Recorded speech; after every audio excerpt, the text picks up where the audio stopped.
ene so nyame e de bre adom yen ye hia e wo de journey so me amidi djumade ho chia me midi e de Abena Ghana and the guest amenya no fie ha eye papa bia ohadwe papa controversial man ankasa just ene say watching say or ye entrepreneur or ye radio presenter financial page just say niam bebre e na papa eye e de boa o man Ghana. He's no other than Nana ROMEO. Papa akwaba Amna medase se o mama yakwenye o sheda ena o create stories and then Nana ROMEO watch Nana ROMEO, you are always trending. What sheda na o create stories just to trend Nana? That is my nature. I like to say things as they are. Okay. Me hu bibia me kan say de mahunu How it is. Yes. After all, ya na me so me wo room a man for kan fa me hu. Ti so bi bebusa me na mantimi anchire ni mu a how will you know the truth? Okay. Nti me busa asemo a me busa de na me nsem no dodo na nso so no with evidence. So, before what can be a proof? Yes. Before I take action bi no na me de me nansi so amedeka. Ti me nyama de kwa. Okay. Say me no wa share interview da. Say man busa controversial question dia because me nim bibia fa ho. But de me nim no de me busa wo. Bepisa. Ye adwuma na ye no. Onua kra na o ye interview, feel free and go ahead and do it. Unless say on person onya manenko. But oba na we ya adwuma na mo ye monya adwuma no. Enti na football mu no obi bokotoko. Ni nua bo has but o twa ni nua no pa. Because field no so na nya nua asem. For me for the whole journey of your life. Me free doma krobi wo doma ye fa Kofi Badu krom e border. The whole world. Me kura me free so no Kofi Badu krom no a historic town. Aye dey.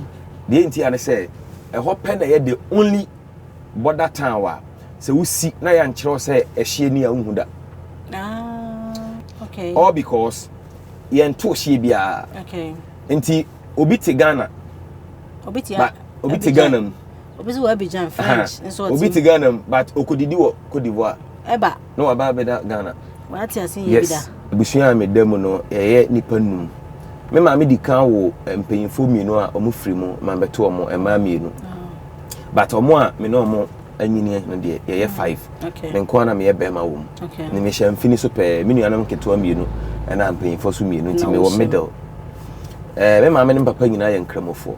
Nti me anka so me Muslim. Okay. Yes. Ye frame me Abdul Karim. Me din pa no. Na ayi Nana ROMEO here. Ebedro. Na efie so de ye frame me Tanko. Tia unsuro he no. Tanko no ye say emadudu kuno.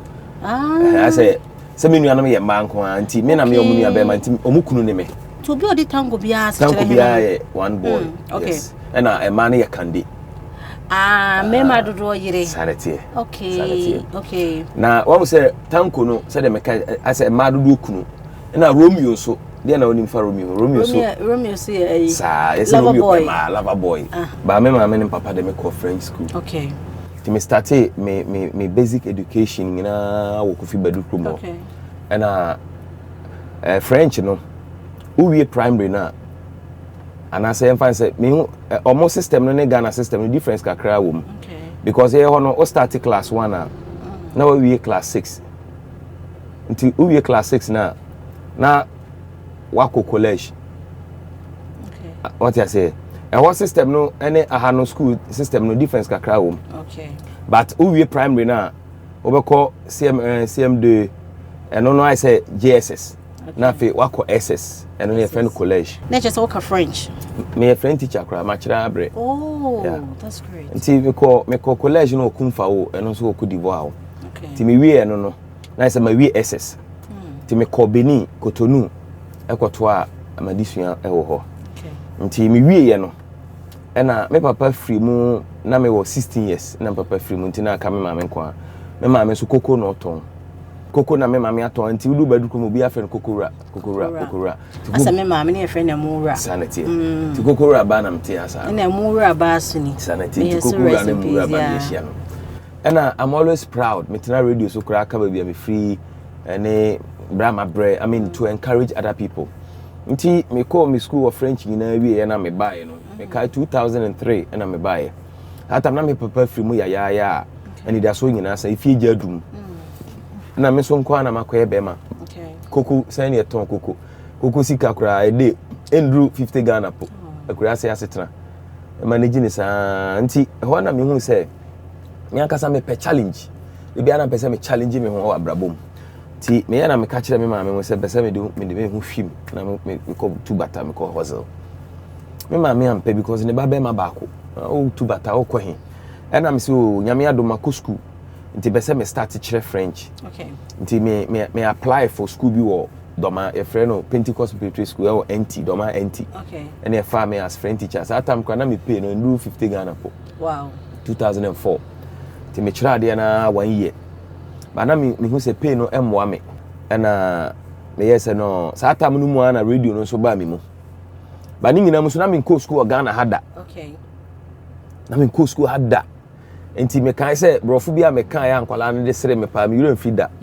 Above. And I'm talking above. Because me na me kind of French. The French no English and na my English no I be o no.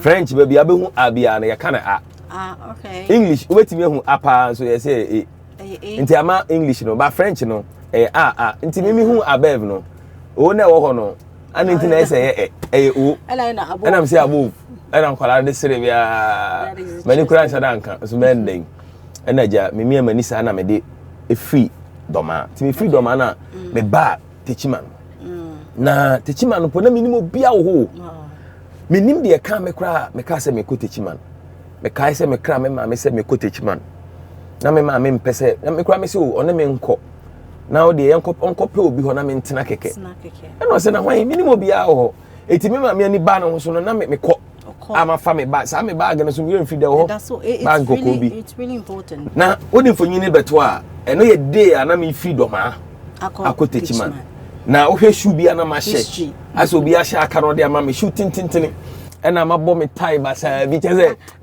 na nya kra na nanti woni yes we hwe picture na me say ya me aye bio sa tam so na me oga o nya me aye bia mpa enkomo na ye de o na so ye twa ye ho achinkrato ye ba it's still the journey.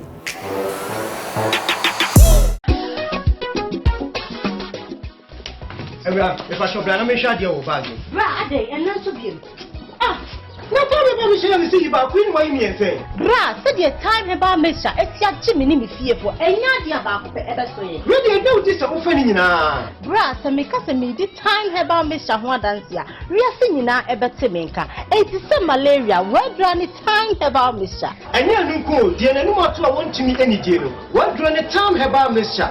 A great and your ma or bar waffle through. The one ma for down for any aquada when you fear to me, and some of the time about Mr. Gravy. Shasawako Hospital and NASA Lab. I'm what who said, oh, a 3-day malaria be answer. And Crossway, Food and Drug Board for Agiatu. Kayo, the time near TIME. Time about Mister. I feel malaria fever the other diva a woman, ever trouble. So, what about what your papa Piana? You want to say, Bama way. Yeah, this is my secret. Give us P capsules. Emma, I want to come from no one to me to my dear one pim. Give us P capsules. Obedu as a mama. Oh no, enemy lawyer. And to lawyer no show bottom. Are you bro? Then I found upon a permission about Chiamua as a Niji. No. Need nephew, I can't wait. The friend give us cold capsules. Say yes, is Yara and the wall swore. Cold did do nipper them when in our walk for sa a mamma and Tima Wunja would name you. Give us cold capsules, sir. Obey your free. Lawyer, give us cold capsules. And I give us P capsules. Hey, and they give us free. Open Chinasuma. And men what if you do what you do, Cronkwan, Efa. Give us core capsules. A pain for a batter, one more menu for an inquadawin if you do me no come. Me patrol, now we do breakfast. Breakfast at this time. Oh, me breakfast. Me patrol, oh breakfast any. Me patrol, would be a sooner show.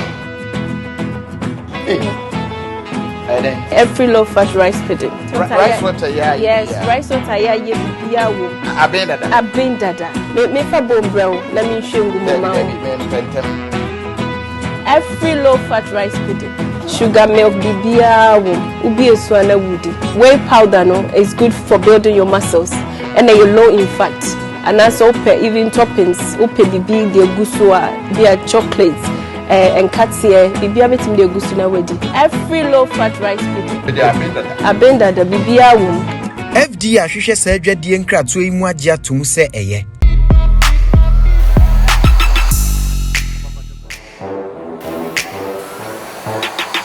Yakoji inkrato aba oguswa ehwe de Jenny ene ye ni nana Romeo ena etwetwe nkomo ewo de Jenny so papa to ankomo ne so nti me ye na me simu ti medu techiman no in fact na minimo bia wo techiman ti market ho na me gina ho na me se me kohe na me se me hwe kotokoli hene because of say ti me ko hu hene no na me ka me ha nyina kire se me free doma na me pese me bobra na nke o se me ne me maame ne baba me maame support nti na ade a ehu owi ase ne se ma de asemu me maame krampo so ohwe ya obesu me gina market ho na mani atotototo a me hwehwe de meye no ho na me hu se techima kakraka no market kakraka da ho no e ho na me hu se obi frɛ me tanko me twa mani a me maame no me maame saa me si mu a me ba techima no oba tan ne ho nto no eno no so fa ka di machi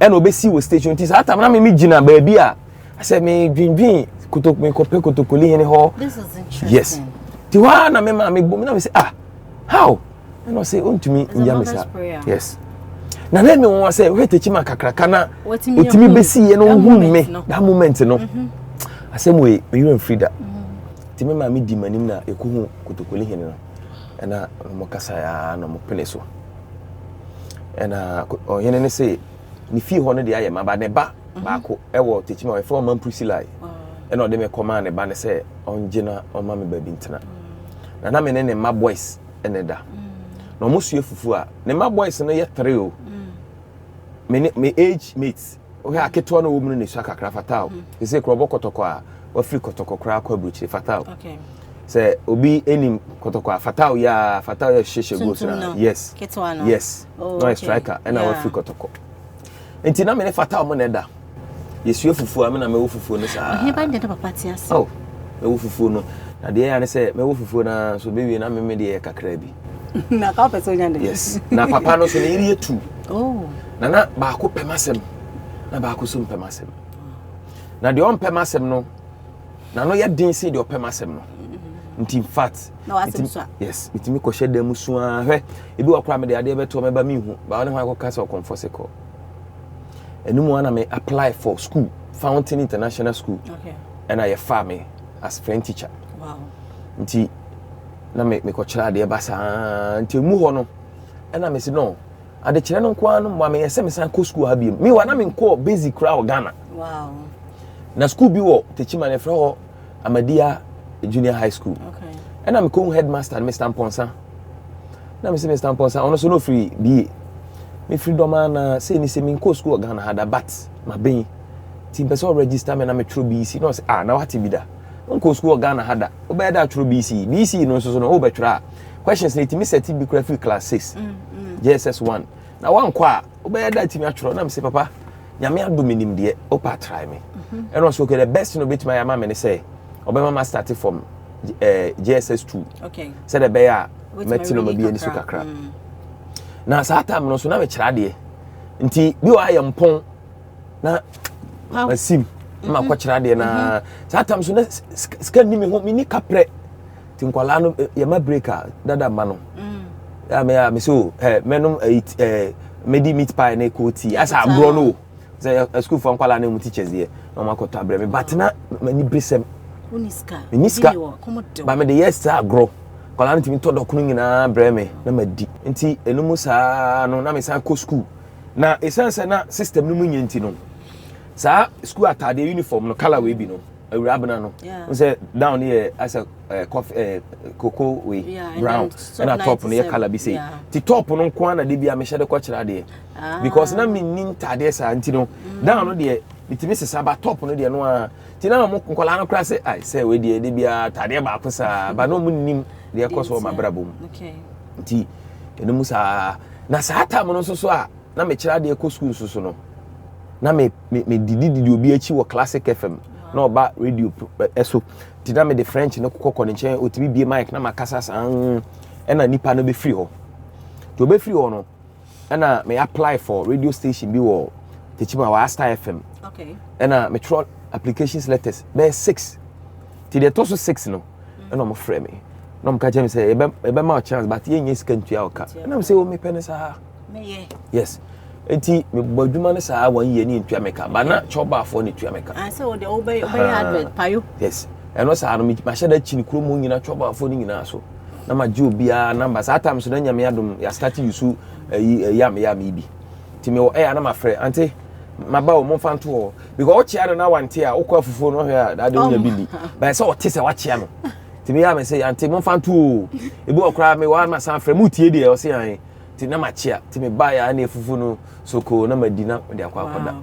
So from Sa Eho FM no o move to Kumasi or anywhere as a Obakra from Asta FM no me bo ho be 6 years. 6 years no we school no e de me we school no esa ko Techiman Senior High so kran so san ko wie. Good. Na Techiman Senior High no kran no ma me fa no kitu obi fa ho. Na me ana na me san hwe me ho. Wo say papa na frim. O lady no so niska. Nti me ma me SS ni JSS a me call Ghana ha no. Wo onani say ehun school a me call da. Uniform a me hye wo hu because na me say ma ne ma because me pese me hu say me janka na me nam me hustle. You should not kanya me say upon say me ma me kwa me nam no manom joto da. Manum wi da me no mon sanda atena. Yes. Okay. Enti say na me ana me yem bibia enti ni ebi wo kra ye pon me san ba Techiman market ebe pam aburo boto ano. Na menya kakra that so. Sa time no so na radio ni enti na me chia man bi o che me bicycle enti na nam de ko school. Okay. Esan de hear me radio, de hear me rounds nyina. Na ye fa bi tutors incentive. Yeah, tutors incentive. SS. Teachers ni sika say omojiji, no ye different from school fees no. Na teacher ni ba ko ana on ejiji sika no wo me class. My dear, my rock sempa na make you men kan kire obi ada. Teacher ni no onim Mr. Nelson e wo Techiman Senior High. So team kan me chia Mr. Nelson. Oba na obi a wo tua bia wo gi receipt. Na magira nchenti ya yentua no. Obuye no obuye enti everyday bia so ene obom 2 a ochina oba bebo mo 4 enti me obebo class wo nyina ma ne ka me ne girl bako na girl no betu ya enti one day I accumulate ya ma na wo se me gi 20 canes na me gina ho nso e ma teacher ni no bu me san machi o bu me san me nkeka me ho me nya hwe e na obi sa me se ah oye nipa na ya bo ye bo ho nte hwe na me se sika ne bi wo ha me de beba betu ya ka me ma ommo me ini bi mi ana me hwe me ho afena ayare ho nti fi wa mum biem ena kakran sa na me de yeden ewie na me troye nyame adom so resource no buy enso no na ma pass kama. Okay, so from where uko school by UCC koye educational psychology ba man ko campus me ye distance learning bi. Okay, ena oba Kumasi radio be na me ba Sunyan from Techiman na me ko Sunyan Space FM. Space, oh okay. Nti from Space FM na be ku Santana be fa me ko Oboase OFM. Wow. Yes, na a new station. Nti me kwa na me first person me na be ku kra na e kasa wo so. Wow. Nti asa ya fruma na o de twaye. Nti from OFM no na me ba Tego Sisters e ba ho. Okay. Ene Flow Kingston no mo say Charlie o standard na nyo Oboase o so kwa kra you are too good. Na me minimum bia wa kra o. Na Tego Sisters yes o be boa me. Nti o mba kra no mo start ene o mo ko hu multimedia nyina ede kra ko gija Jimmy CD ko mama manfo na nyame ya adom na Rainbow Mr. Mark e ma me chance but kwan I fast for me nya Rainbow adwuma no man pe na guy we na board drive e fe na agiman ni Rainbow ni but me buy no e no mo je drive no ma me na me nya comfortable e na kra rafe na maba agiman su wodi obi kura be kasa me na ma wo na se nti me bo Rainbow 2 weeks pe plateau wa uni abema ko so agi ene di me ho dance e kire Kasapa FM for that time so na fia shwas na ga jai mid morning no bo ti wona ko shame ho plateau catch am say guy we o you good brutal na oji mi sidi de ma omo no kwadwo pre ko dankwa wan shada nti no de to okay nti mu ho nyame ncha de na that time na Tego Sisters so e work Accra FM no mame okay nti ho na me nya call from Nana Pinti say memra nti ho na mo fa me Ti me start adwuma na Accra FM be 1 week no. And na Kojo Preko no say, "Hey, guy bi wo Accra FM o you good o." And na Pato ka che ne say, "Guy we na." Me didn't see the buy man. I say, "Oh." Na fe omo no mo. Na gina ho man. Ne hyabere etimi ye no. Nipa entimi nye. Ye nan ye ho enkojin krato. Say ye ba, it's still the journey.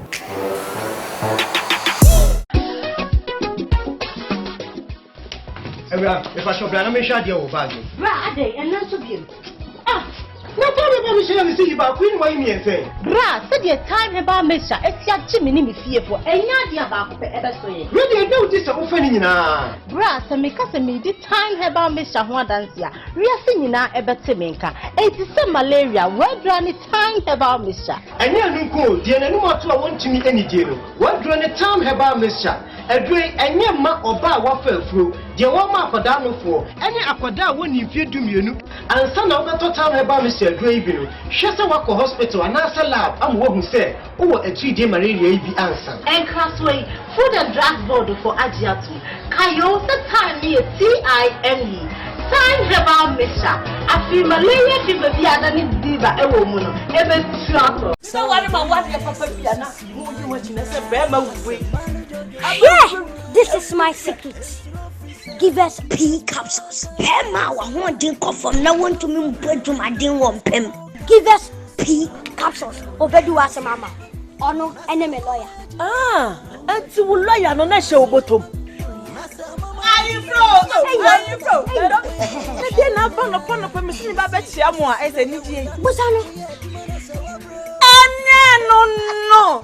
Nige nefu akawo the friend give us cold capsules. Say yes is yare na wo so ko di di woni pedwem woni na wo posa amaman entimi ma wunja wonan yi. Wonum give us cold capsules a obeye free. lawyer? Give us cold capsules. And I give us P capsules. Hey, and they give us free. Chinasuma. And men what if you do what you do cronkwan efa. Give us core capsules. A painful a batter one more menu for an inquada when if you do me nunca. Me patrol now we do breakfast. Breakfast at this time. Oh, I think I'll go on breakfast. Me patrol. Oh, breakfast any. Yeah, wait. Me patrol would be soon as every low fat rice pudding. Rice water, yeah. Yes, rice water, yeah. Abena Ghana. Me for bone brown. Let me show you mama. Every low fat rice pudding. Sugar milk bibia ubi eswana woody. Whey powder no is good for building your muscles and then you're low in fat. And also even toppings, upe bibi de gusua, dia chocolates. And katia bibia betim de gusuna wedi every low fat rice pudding abenda da bibia wom FD ahwehwe sa adwadie nkratoa yi mu agye atom se eye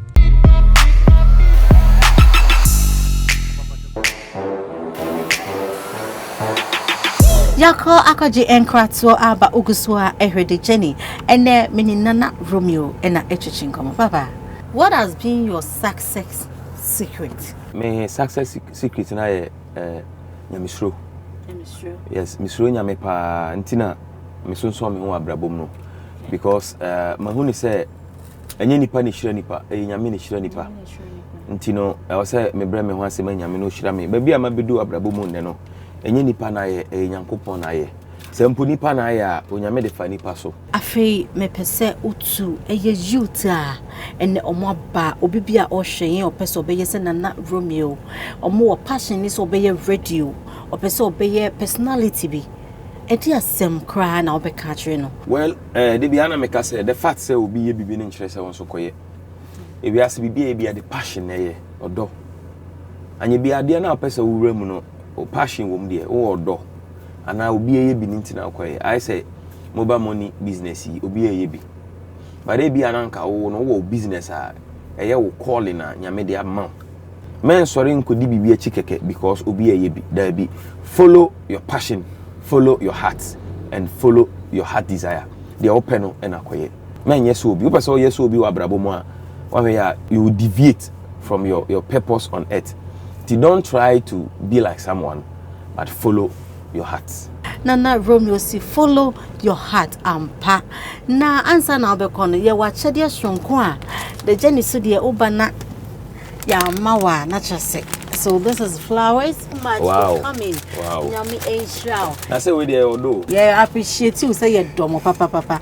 And then we have a surprise for you. Wow. The journey. Thanks for coming. Yes. Oh, Sky Best Multimedia Agency. Oh, I was saying for Mama Yenda, the journey. Abena Ghana in the team. You know, must say. Aha, and a brave ma yet energy media SC, yet the OBBRC, yet the Abuafo Abaso Yasin, and I watching be yet him edit the journey a pro baby biawo. Meaning say a net episode no, I great now watching a baby baby a film in Shram and Chakesi and come my sponsors. So Maso Yasin and I watch you be yet me the Jumedia a bro. Afraid dear or share matari a diva strength and at your styling me at your Obaku Ventures. I feel my hair is by Ages Dazzle. Wait my follow on Instagram. Midi edi Abena Ghana. Me ena me yejumedie ehun chiame. Asemba akone de bia me ka tro me sinyame wo ma ebe nyi.